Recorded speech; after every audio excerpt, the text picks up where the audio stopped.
Inspired, informing nations, supporting people in real, effective deliverance. Hello, good day, and welcome to the DRM Inspired Talk Show. It's the talk show where we inform nations, support people in real, effective deliverance. I'm here alongside my wonderful wife, Dr. Rachel Wise-Mason. Yes, hello everyone. So today we have a really great session in store. We are dealing with the hot topic of unforgiveness. Yes. It's one of those things that when we do deliverance, it's a requirement. It's something that people struggle with. First of all, persons don't even know if they have forgiven someone or not, if they still have issues, and then they struggle with processing and getting to the place where they have forgiven. So we want to do a multi-part series. Yeah, it's a life story. It's a life story, and we will take you through the journey of this wonderful couple. Wonderful couple. They are a blessing to us and so many, and I know that they will be a blessing to you. But there are some things that we have to say to you to allow you to keep in mind. One of our requirements, as you would have heard us said just a while ago, in order to be delivered, you must forgive. You must forgive. It's one of our requirements that you have to meet with God. Jesus quoted from Matthew 6:14 and 15. He says, "For if you forgive men their trespasses, your heavenly Father will also forgive you. But if you forgive not men their trespasses, neither will your heavenly Father forgive you your trespasses." Guys, how I understand this is, if you are not forgiven of sin, it means sin remains. And if sin remains, it means Satan has legal rights. And if Satan has legal rights, we're in trouble. Deliverance won't work. Yeah. So that's my plug in there until we go along with this awesome life story. Right? So I'm really excited about what we're going to do. We're going to try to change things up a bit with this series. So we're first going to have a sit-down interview session one-on-one with a couple. So I'm going to talk to the wife first, and then Brother Derek is going to talk to the husband. And it's about a season of trial and tribulation that they went through, and how through the power of forgiveness they were able to, at the end, hold on. Yes. And that is what we want to celebrate, is the holding on. And how did they get through the forgiving and the releasing and the letting go? And we're going to hear their story. And then we're going to get into some teaching about forgiveness from a deliverance perspective that we have encountered with candidates, examples, and stuff like that. We're also going to incorporate some testimonials from our testimonial team. We have a testimonial team. And myself as well, I do want to do a session on a testimonial about forgiveness that God revealed to me just this week as well. So we have a lot in store. Yeah. We guys, this one could be like a movie. We just want you guys to stay faithful to the end. Check video week after week, check the videos, God willing, and just be able to heal from hurts and pains from in the past, and be able to move on to the victorious life that God has called for you to live. So please like, share, subscribe, and leave a comment. Click that notification bell.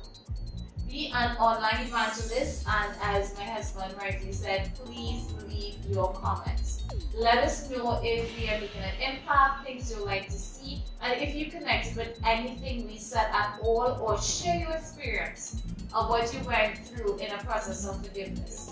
So at this time, we are going to start our interviews, guys. Get ready. And I really pray that God will be able to minister to you guys. So stay tuned. Welcome to the DRM Inspired, where we inform nations, support people in real effective deliverance. Guys, we have a treat for you today. We are starting our forgiveness series.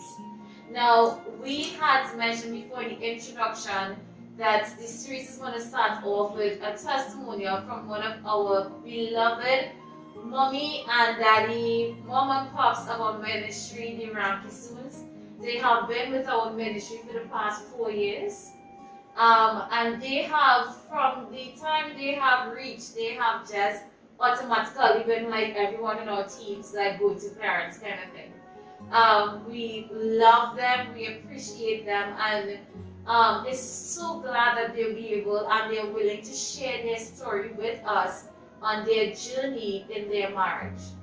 So Sister Ramkissoon, as we called her, also known as Saheeda Ramkissoon or Leela, many names of which she goes by that I have to try to remember. I always remember the incident with someone coming to tell me that asking me about Leela. And I'm like, we have no Leela in our team. And I'm like, yes, there is. I'm like, I would know if there's, and then I remembered it's one of your many names. So Sister Ramkissoon, it's such a pleasure to have you here. You look beautiful, by the way. I just wanted to add that. This was not planned. We did not plan this at all. It's just coincidental that we both come in reddish orange today. And I just think it's just gorgeous starting to do what he has to do and work. Amen. So Sister Ramkissoon, could you introduce yourself or tell us something about yourself? My name is Saheeda Ramkissoon. Mom of 6 children, 9 grandchildren, and this is what I'm going to say is a part of my life story that I have went through. It's not fiction, it is true. So how many years have you been married for? February would be 46 years. 46 years? Sorry, I am surprised. I didn't know it was a lot, but I didn't realize it was so. Oh my God, so 4 years, God's spare life, you'll be celebrating 50 years of marriage. Oh amen. And I get a little touch. Can I get touched? Thank you, thank you, thank you. It's just to make sure, it's such a testimony to hear when couples are married for so long. Being in deliverance, we have heard marriages that within a year, within a few years, within 5 years, 10 years, they're already divorced. And we're finding a lot of that occurring within the church itself. So it's an inspiration to hear 46 years of marriage.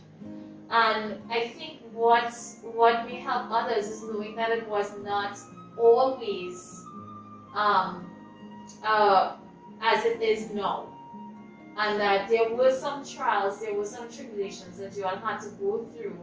But because you all had to take it out to the end, that you will be able to say now that you made it for 46 years. Before we get into your actual story, could you, I just want to get some information about your childhood. Because a lot of times persons do appreciate the role of how you were raised and how that influences the way that you approach marriages and issues and problems in life. So the way you were raised has a lot of influence, the type of home, the background, faith, all those things. So what was your childhood like? Were you raised by both parents? Yes, I was raised You by are? both parents. Do you have, for the entire time, both parents, right through? No. I know your dad had passed. Yes, my father died when I was 16. You were 16 when your father had passed. Do you have siblings? How many siblings? Yes, I have one sister and one brother. I had 2 brothers, but one brother died. Oh, how old were you when he died? He died 3 months before my father died.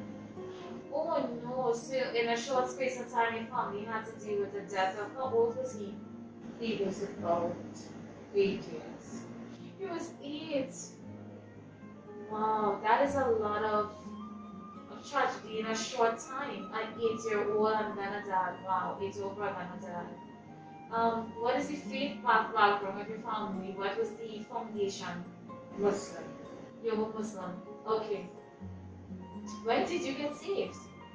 After I got married. But when I was growing up, I never liked it to go to Maktab class and things like that. And I always told my mother I will find something in English. Okay. Right. And when I came over and accepted the Lord, the Bible was in English, so it was easier for me to read. Right. Okay. Understood. Understood. So you were raised in a Muslim home by both parents. You had siblings. You had the death of your father and brother at a young age. How did you, even at that time, still manage to go through all those things? I know if that makes sense in terms of what held your family together through dealing with those two things. I had married at the age of 14. Okay. So when my brother died and my father died, I was already married. I had 2 children. How did you meet Ramkissoon? How did you guys get together? Okay. We didn't need to. Our wedding marriage was arranged. It was arranged. Okay. I was going to the riverbank by a friend, and his mother had seen me from my neighbor house. And when she seen me, she said okay. She liked you for her son. Yes. But before that, she had a dream stating that she's going to her niece's wedding, and God is going to provide a person for her son. Oh. Not So the knowing- Lord intervenes. Okay. I'm not knowing anything because I was a young girl, Mm-hmm. not knowing anything. Sunday, that was the Friday she had seen me. Sunday, I went to the wedding because it was in my area. I went to the wedding. I was sitting down eating. She came to me and she asked me, where's my mother and father? I said, they are home.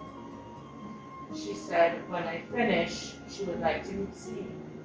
So I said, okay, not knowing anything. That she had already have these plans and intentions. Yes, I'm not knowing anything. So when I finished, I met her. She said, where do you live? So I told her where do I live, and she said, okay. Monday evening, they came by our house. They met my father and my mother. They asked my father and my mother to get married to their son. I did not say anything. My father and mother had made the arrangement. They said, okay. On the day of my birthday, I had 14 years. Ramkissoon came home by us. He was stone drunk.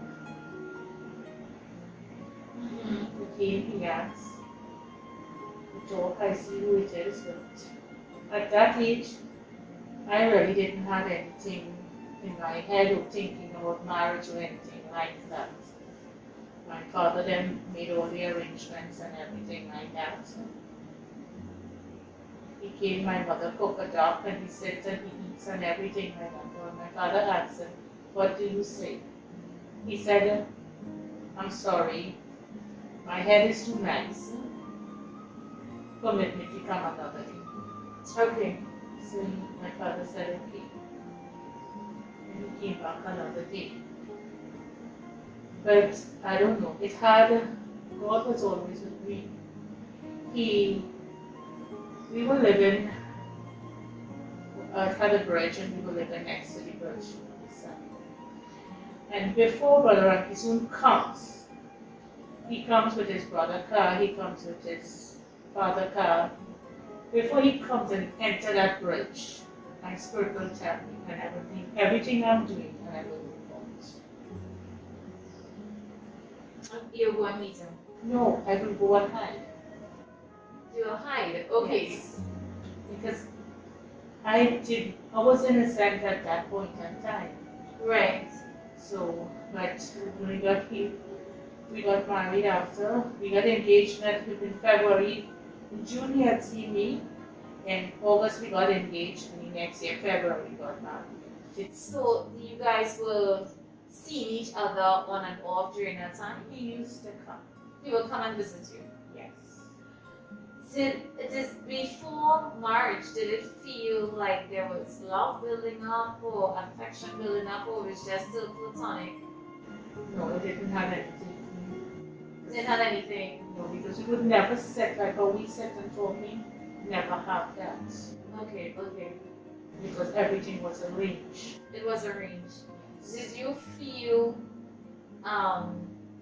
was it acceptable to you then, the marriage being arranged like that? Did you feel like it was something you were not ready for, you didn't want to get into? Were you accepting of it? To me, I didn't ready. It wasn't ready, okay. Wasn't ready. But because my parents said, okay, I obeyed what he said. You obeyed what he said, and you Yes, because when I was getting married, the wedding day, I had an ice cream man selling ice cream. And I wanted to go outside and buy ice cream. You wanted to buy ice cream I when you were wanted to wedding. go outside and buy ice cream. You were 14. I asked them why I can't go outside. They said no. So I had no other choice but to listen to what my father said. When we got married, they brought me outside. But in Muslim wedding, you have to stay inside. I have to stay outside, and they'll send message. Okay. But Brother Ramkissoon says no, and he wants to see me on the table. But my father said okay, and it would be on the table. The priest had said everything, married. And we done talk everything. And Brother Ramkissoon said, what am I doing with this? The ring. Okay. Because it had no blessing, no ring, nothing. Okay. And he said, a friend said, well, put it on my finger. And that was it. He put it on my finger. I didn't put any ring on his finger because when we get engaged, I had put a ring on his finger. That was it. Okay, okay. And life started from then. We become best of friends. Oh, because sometimes, some persons, worldwide, there is a huge uproar, and there's a lot of legislation going on against child marriages of persons getting married as teenagers. But culturally, in a lot of cultures, it is abnormal and accepted, even in some areas. I think in Trinidad, we had put an end to it. But for you, because sometimes we don't recognize at times that God sometimes do allow some things because He has a plan, and that He plans to use it. So, so you guys got married. You were 14 years old, and He became your best friend. So we became best friends. Being a 14-year-old, leaving your home and coming to another home. Now you don't know anybody, you don't know anything. You still is a child. Yes. So everything I learned from him. He teach me what it is I had to Okay. learn. Okay. And so we become best of friends. And our life was, yes, it had ups and downs, but we learned from him. So, was there when was the time when the spark started to fly, like being in love and because I mean you said best of friends, but was there a time when you felt like the love was really? Yes, but it grew from being friendship to It grew with time. yes, everything grew with time, and it grew with time, and then we couldn't do without each other. Oh, well, I know that now. With any retreats we have, I know I cannot put you two into separate rooms. I just know I have to find a way to get you two to have your own room, because Brother is going to be able to make it in a day. And I think that is so nice. Sometimes I'm concerned because Derek and I could be separate. We prefer to be together, but we can survive separately. you know, but it's so nice seeing that dependency one on another. So you said that dad had came with time. So I take it that you said that you had children from a very young age. I had just 15, when I was 15 years, I had my first daughter. Your first daughter, okay. Before she was a year into the January, and the 19th of April, I had my, my son. You had a son, okay, okay. So you had two children by the age of 16, Yes. if I do my math right? Age of 16, two children, wow. But you seem to have coped well with all of it. May I ask, when did you guys get saved? Well, when I was pregnant with my first child, my mother-in-law used to go to church, my sister-in-law used to go to church. Okay, And they used to leave me home. okay. And sometimes, because Brother Axon used to go shift. So sometimes when he go daylight to work on a Sunday, I would go with him. You'll go with them, okay. So when I got pregnant, it was about 4 or 5 months, I started going to church with them. Okay, So, and that's how you accepted the yes, Lord. yes. Amen. So you accepted the Lord about the age of 15 years. So you guys are married. Brother Ramkissoon was saved when? He got saved after. A long time after or right after? Maybe it's about a year after. A year after. So you're both saved, you're serving the Lord. You all have your children, you have your family. It's not the what people may think about like arranged marriages or whatnot, but God was still having His way in all their lives. The love was there, was building, and you were a family. What happened and when did it start to go wrong? Well, it started to go wrong after, I had my last daughter. She was about 3 years. And how old were you at that time? I was 30. 30, okay. And we have been living in the home that we are living in. We have just recently bought it. Okay. And we were living there. We were going to church, things like that. And a member from the church got sick. Got sick. Yes. Okay. And he came home by us, and Brother Ramkissoon supposed to go to work daylight that morning because he was on a training. Okay. And we asked him to take them to a pastor. So I said, okay. I told him, I told him, I said, okay, take the day off and take them. So he took them, and I don't know what happened because I was not there. But what he said, the guy who they took, he couldn't move. They had to open one car door, push him in, and put his foot on the other side and things like that. So they say when they went over there, the pastor prayed for the guy, and he gets up. Oh, the guy got healed. Okay. Yes. And pastor had a car, and the car wanted fixing, and the guy went to fix the car. The guy who was sick fixed the car. Yes. Oh, he was really healed. So, but Brother Ramkissoon, he had a heart for God. He does. He had a heart for God. He had a compassion for God. So with this, what took place, he said he found that something was interesting. To actually see someone get miraculously healed. So he went back after 2 days or something. He went back to the church. Okay. Yes, and talked with them and things like that. So I said, okay. And after a while, I see these people and start coming home like. And so he started building a relationship with the pastor that did the healing. And relationship was good. It was going very nice. He started coming home by us and things like that. But something was wrong that I couldn't put my finger on. Right. So, but one evening they came home by us, late in the evening. They were very hungry. They came. The wife came out. She went to Brother Ramkissoon car, and they put me in their pastor car with his two children. And So they separated the both of you? Yes.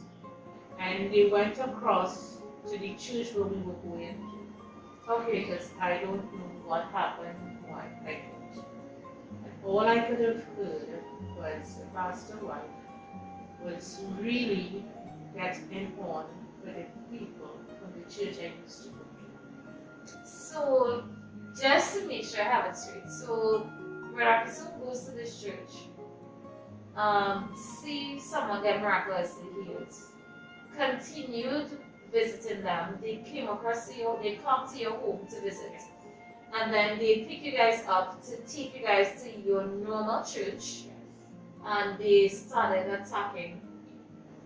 Because apparently the church I used to go to had preached something and it was offend them, and somebody went back and told them or something. Oh, so something was preached and they got Yes. offended. I didn't know because that Sunday I didn't want to church. Right. So I was not pleased.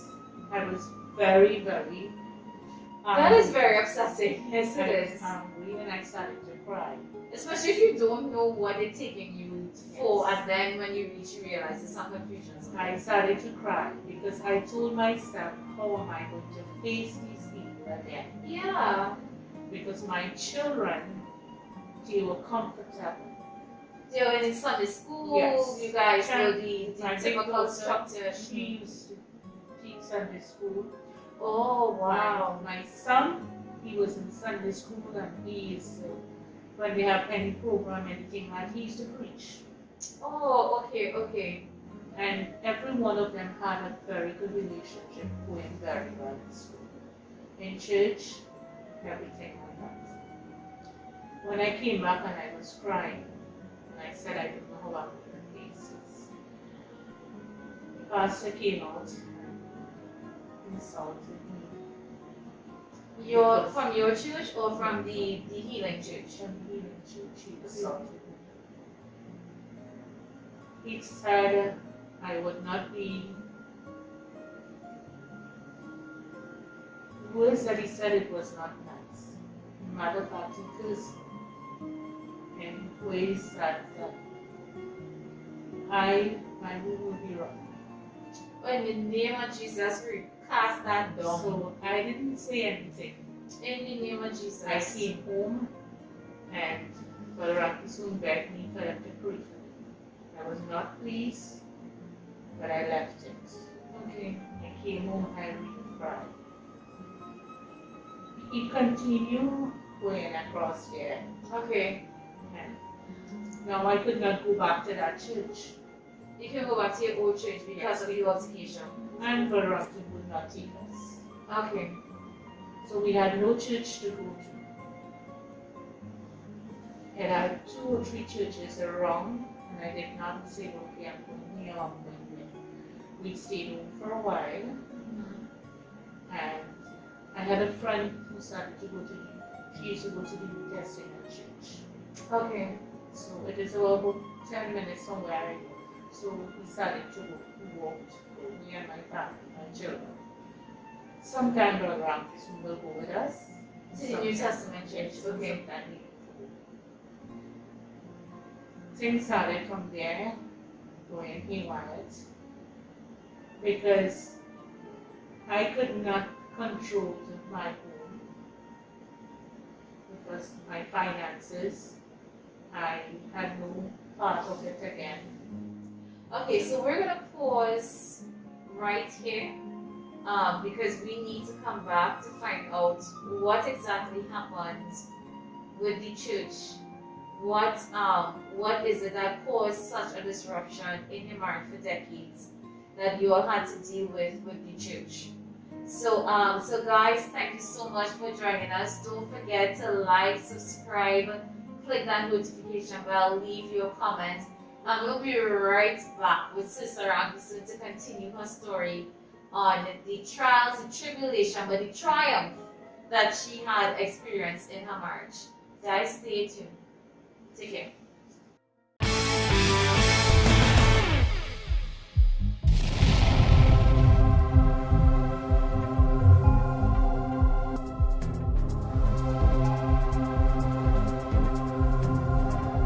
Inspired, informing nations, supporting people in real, effective deliverance.